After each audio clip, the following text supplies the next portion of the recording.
Hello बच्चों, कैसे हो आप लोग। आप लोगों का स्वागत है मेरे प्यारे से चैनल पे। जैसा आप लोगों की डिमांड थी कि सर इतना बता दो कि कितना पढ़ ले एंड टाइम पे कि हम पास होके ठीक ठाक मतलब एक सम्मानजनक स्कोर ले आए कि बेइज्जती ना हो जाए।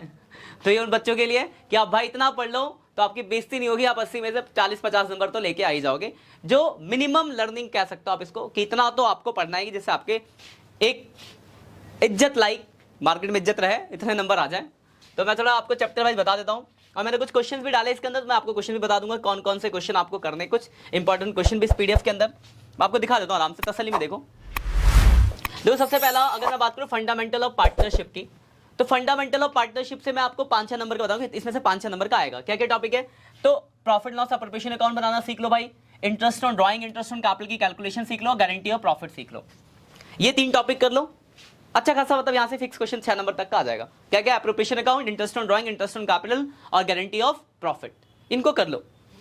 उसके बाद अगर मैं बात करूँ एडमिशन ऑफ पार्टनर चैप्टर से, तो एडमिशन में से रिवोल्यूशन अकाउंट बनाना, कैपिटल अकाउंट बनाना, उसके बाद गुडविल और treatment of goodwill, sacrificing ratio और एक्युमुलेटेड प्रॉफिट्स की एंट्री, और एक टॉपिक है कैपिटल एडजस्टमेंट। ये मैं एक्स्ट्रा ऐड कर दे रहा हूँ। इसको ऐड करने के बाद इसमें 6 नंबर और जुड़ गए, तो ये 10 नंबर हो गया, समझ लो। इतना कर लो इस चैप्टर से। ये टॉपिक कैपिटल एडजस्टमेंट में अगर आपको दिक्कत आ रही है तो छोड़ दो, मिनिमम ही तो पढ़ना है, तो बाकी टॉपिक कर लो। लेकिन कैपिटल एडजस्टमेंट छोटा सा टॉपिक अगर कर लोगे तो भाई साहब 6 की जगह 10 नंबर इस चैप्टर से खींच लोगे आप।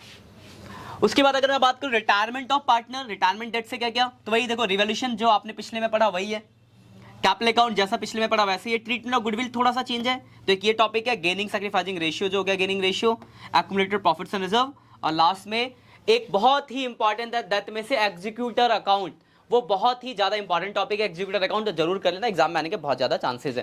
तो ये आपके टॉपिक हो गए। इसके आगे अगर मैं आगे बढ़ूँ, आपके डिजुलेशन में क्या करना है, फिर कंपनी अकाउंटिंग पे आएंगे। तो ये मिनिमम लर्निंग है, इतना कर लो भाई साहब, हो जाओगे पास। पास क्या, 50 नंबर, सम्मानजनक स्कोर, बेइज्जती नहीं होगी आपकी सोसाइटी में एक, ठीक है। तो देखो मैं अगर डिजुलेशन की बात करूँ, डिजुलेशन ऑफ पार्टनरशिप की, तो उसकी सिर्फ जनरल एंट्रीज कर लो। रियलाइजेशन अकाउंट की जो एंट्रीज होती है डिजुलेशन की, वो एंट्रीज आप कर लो बस डिजुलेशन से। उसके बाद कंपनी अकाउंटिंग में अगर इश्यू ऑफ शेयर, बहुत ही ज्यादा इंपॉर्टेंट चैप्टर है, पूरा 17 मार्क्स का है इस बार। तो इसमें से देखो आपको क्या क्या करना है, और यहां मैं आपको 8 से 10 नंबर का बता रहा हूं। एक आपको बेसिक एंट्रीज बताऊं, उसके बाद बैलेंस शीट बनाना 3 नंबर का, बैलेंस शीट, फॉरफीचर इशू और अदर देन कैश 3-3 नंबर का, यहां से 6 से 8 नंबर हो गए, एक थ्योरी आ जाएगी। अगर आप कर सकते हो प्रोराटा, करते ही ये 6 नंबर इसमें और ऐड हो जाएंगे, 10 से 12 नंबर का हो गया प्रोराटा। लेकिन बड़ा टॉपिक इसलिए प्रोराटा, इसलिए मैंने मिनिमम वाली बात की है। इतना तो पहले करो, फिर आगे की बात है। जिनका टाइम खराब चल रहा है, मतलब आपने अब तक खराब कर लिया बिल्कुल, उनकी बात कर रहे हैं। तो मिनिमम लर्निंग सिलेबस है। इश्यू ऑफ डिवेंचर की अगर मैं बात करूं, तो इसमें रिडम्पशन पर मतलब issue of debenture with terms of redemption हर बार आने वाला टॉपिक है, तो ये जरूर कर लेना।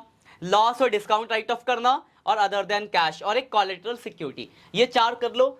4 से 6 नंबर यहां से आपके कहीं नहीं गए, पूरे पूरे मिल जाएंगे। तो ये आपकी सेकंड बुक हो गई।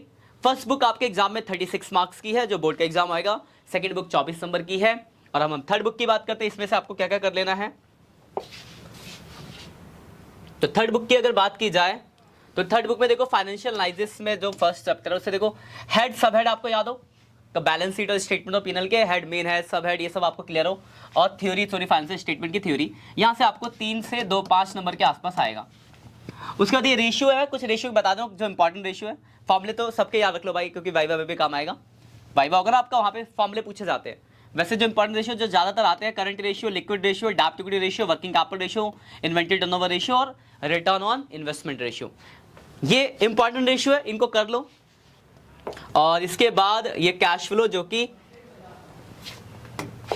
6 नंबर का है। 8 वैसे तो एग्जाम में आपके 8 नंबर का है, लेकिन मैंने आपको जो बोला कैश फ्लो का फॉर्मेट हो गया, basic financial activity, investing activity और प्रोविजन से अकाउंट। इतना कर लोगे तो आप 6 में से 3 नंबर तो ले ही आ जाओगे।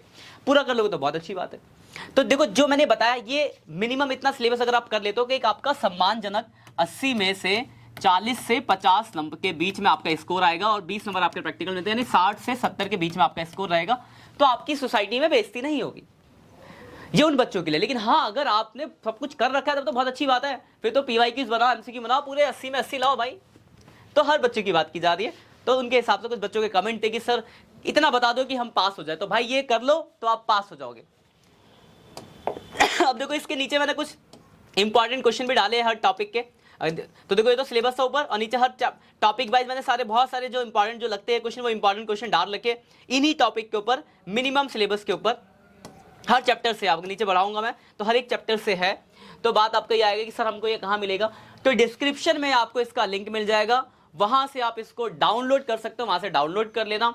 वहीं आपको एक 12th की प्लेलिस्ट भी मिल जाएगी कि इस टॉपिक आपको जो मैंने ऊपर बताया वो आपको पढ़ने हो तो वहां से आप पढ़ सकते हो। तो 12th की प्लेलिस्ट यहीं से मिलेगी आपको, ये इसका PDF आपको नीचे मिल जाएगा, वहां से डाउनलोड कर लो। और भाई अब पढ़ लो, अगर अब भी नहीं पढ़ते हो तो लेट हो जाएगा, फिर बाद में पछताए क्या हो जब चिड़िया चुग गई खेत, तो बाद में सिर्फ रोते रह जाओगे और कुछ मिलने वाला नहीं होगा। तो अभी से अगर आप पढ़ने, फेस्टिवल निकल जान दो, 2-4 दिन बाद दिवाली खत्म हो जाएगी, फिर पढ़ना चालू कर दो, 2 महीने 3 महीने ढंग से पढ़ लो भाई, फिर करते रहना कॉलेज में मस्ती। चलो मिलते हैं नेक्स्ट सेक्शन में। हाँ वीडियो अच्छी लगी हो तो दोस्तों के साथ जरूर शेयर कर देना, और भी आपकी कोई परेशानी है तो कमेंट करो, उसके ऊपर भी आपके लिए हम वीडियो बनाएंगे, क्योंकि हमारा जो मोटिव है वो है आपकी हेल्प करना। ठीक है बच्चों, बाय बाय।